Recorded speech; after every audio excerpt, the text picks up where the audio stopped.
చంద్రబాబు గారు మీరు చాలా హుందాగా, డిగ్నిఫైడ్‌గా మాట్లాడుతుంటారు. రేవంత్ రెడ్డి గారి భాషపై మాత్రం కొంత విమర్శలు వస్తుంటాయి. పేగులు మెడలేసుకుంటామని, లేకుంటే హాఫ్ బాటిల్ అని అసెంబ్లీలో మాట్లాడడం. లేదంటే 'పుష్ప' మూవీ రిలీజ్ దానికి సంబంధించిన ఇష్యూలో గాని, అల్లు అర్జున్ అరెస్ట్ చేయడం. ఆ తర్వాత అసలు టికెట్ రేట్లు పెంచమని చెప్పి పెంచడం. ఇలా మీరు చెప్పిన దానికి, చేసేదానికి సంబంధం లేదనే ఒక విమర్శలకేం ఇప్పుడు చెప్తారు? ఒకటండి, ప్రజలందరూ కూడా ఏ విధంగా ఒక రాజకీయ నాయకుడిని ఊహిస్తూ ఉంటారు. కళ్యాణ్ గారు దాదాపు 30 సంవత్సరాల నుంచి ఉన్నారు మీరు. అవును. ఒక స్టైల్ ఆఫ్ జర్నలిజం మీకు అలవాటు పడుతుంది. సో అదే విధంగా ఆశిస్తూ ఉంటారు జనం కూడా.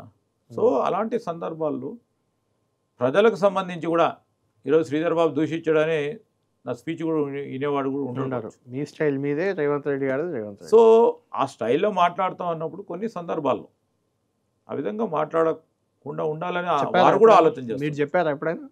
నేను అంటే ఆయన నాతో ముఖ్యమంత్రి గారు పాటు మీరు ఈక్వల్గా కలిసిన నాకంటే సందర్భంలో పై స్థాయిలో ఉన్న నాయకుడు. అయినా మామూలుగా షేర్ చేసుకోవచ్చు కదా, మీరు కొలీగ్గా ఉన్నారు, మీరు సీనియర్ ఆయన పొలిటీషియన్. కూడా అనుభవజ్ఞుడు, ఆయన కూడా ఆలోచన ఉంటుంది. ఆయన ఎందుకు అపరంగా ఇప్పుడు ఎవరైనా కానీ అంటే శ్రీధర్ బాబు చెప్పింది చేస్తామనే డైలాగ్ కూడా రేవంత్ రెడ్డి గారు చాలా సార్లు మీ ముందే అన్నారు. అవతల పార్టీలకు సంబంధించిన నాయకత్వం కూడా ఆ విధంగా మాట్లాడుతూ ఉన్నప్పుడు అవును.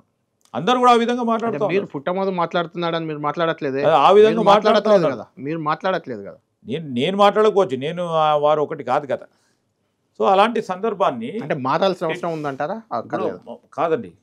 ఇప్పుడు జవాబు ఏ విధంగా చెప్పాలా, ప్రజలకు అర్థమయ్యే విధంగా జవాబు చెప్పాలనే ఆలోచనతో ముఖ్యమంత్రి గారు మాట్లాడుతూ ఈ ఉన్నారు. మధ్య కాదు, మీ ఫ్రెండ్, నాకు తెలిసి కేటీఆర్ మీకు ఫ్రెండే. ఇంతకుముందు ఐటీ మినిస్టర్, ఇప్పుడు మీరు ఐటీ మినిస్టర్, మీకు మంచి సంబంధాలే ఉన్నాయి కదా. ఆయన కూడా కేటీఆర్ సేమ్ డైలాగ్ కొడుతున్నారు. రేవంత్ రెడ్డికి అర్థం కావడానికి నేను భాష మార్చుకున్నాను. రాజకీయంగా నేను ఒక మాట చెప్తాను, రాజకీయ ఐడియాలజీ పరంగా నేను మీది కాంగ్రెస్, స్పష్టంగా కాంగ్రెస్ పార్టీ, ఆయన బీఆర్ఎస్, అందులో అనుమానం లేదు. Definitely we are not friends in terms of వ్యక్తిగతంగా కలిసినప్పుడు బాగా నమస్తే అందరూ బాగా మాట్లాడతాం. ఎందుకంటే వారు నాకు కూడా తెలుసు, నేను మంత్రిగా ఉన్నప్పుడు వారు ఒకటే జిల్లా, జిల్లా పరిషత్లో కూడా బీజేపీలో కూడా చాలా మంది మిత్రులు ఉన్నారు. అవును. హరీష్ రావు గారు కూడా కలిసి కూడా మాట్లాడతాం. ఐడియాలజీకి వచ్చేవారు మా సిద్ధాంతం మాది, వారి సిద్ధాంతం మాది, మా ఆలోచన మాది, వాళ్ళ ఆలోచన, మా దారి మాది, వారి దారి వారి. ఎక్కడ కూడా దీనిలో కాంప్రమైజ్ నా పరంగా అయితే ఉండదు. రెండవది, ప్రజలందరూ ముఖ్యమంత్రి గారు అదే విధంగా సమాధానం చెప్పాలి అని వేచి చూస్తున్న తరుణంలో అదే విధంగా సమాధానం చెప్తా ఉన్నారు.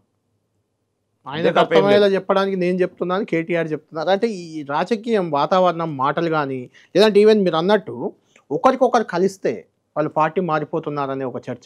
ఆ సంస్కృతి ఎప్పుడు వచ్చిందండి? మేము శాసనసభ్యులుగా ఉన్నప్పుడు కానీ వారికి ప్రభుత్వంలో ఎప్పుడు కూడా ఎక్కడికైనా పోతే వెంటనే వారి పార్టీకి సంబంధించిన వ్యవస్థ అంతా కూడా పార్టీలో జాయిన్ అవుతా ఉన్నాడు, రేపో ఎల్లుండో అని తీసుకొస్తే ఆ విధమైన సంస్కృతిని పెంపొందించింది గత టీఆర్ఎస్ పార్టీ ప్రభుత్వాన్ని. ఈరోజు మేము మా దగ్గరికి అందరూ వస్తూ ఉన్నారు. ఇప్పుడు చాలామంది కూడా వచ్చిపోతూ ఉంటారు, వారికి నియోజకవర్గాలకు సంబంధించిన సమస్యలు తెలియజేస్తూ ఉంటారు. దాని మాత్రాన వారి సిద్ధాంతాన్ని వదుకుని మా సెక్రటరియట్లో నా ఆఫీస్కి వస్తే కాంగ్రెస్ పార్టీలో జాయిన్ అవుతున్నట్టు కాదు. ఎందుకంటే మీడియా కూడా దాన్ని ఆలోచన చేయాలి. ఎందుకంటే media role is also important. Media first scrutinise చేయాలి. ఒక సంచలన వార్త రావాలనే ఉద్దేశంతో కొన్ని వ్యవస్థలు పనిచేస్తూ ఉన్న సందర్భాల్లో ఈ కల్చర్ అధికమై ఈరోజు వైరుధ్యాలు పెరిగినాయి. కరెక్ట్. దానివల్ల ప్రజాస్వామికంగా అన్ని ఇబ్బందులు కూడా ఎదురవుతాయి. అలాంటి సందర్భం రావద్దు, రాబోయే కాలంలో కూడా రావద్దు. యంగ్స్టర్స్ చాలామంది పాలిటిక్స్కి వస్తున్న తరుణంలో ఆ విధమైన సంస్కృతి ఉండకూడదని మా అభిప్రాయం. ఇంతకుముందు రాజశేఖర్ రెడ్డి, చంద్రబాబు కూడా ఒకే వేదిక పంచుకునేవాళ్ళు. ఇప్పుడు రాజ్భవన్ లాంటి ఎట్ హోమ్ కార్యక్రమానికి కూడా కేసీఆర్, రేవంత్ రెడ్డి కలిసిపోలేని సందర్భం, పరిస్థితులు. కరెక్ట్.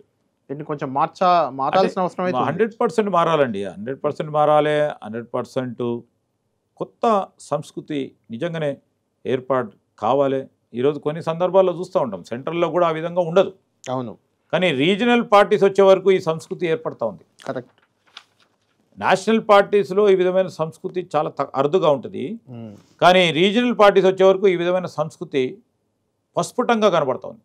ఆ రీజనల్ పార్టీ కల్చర్ ఆ విధంగా తీసుకురావడం అనేది is very dangerous to the political democracy.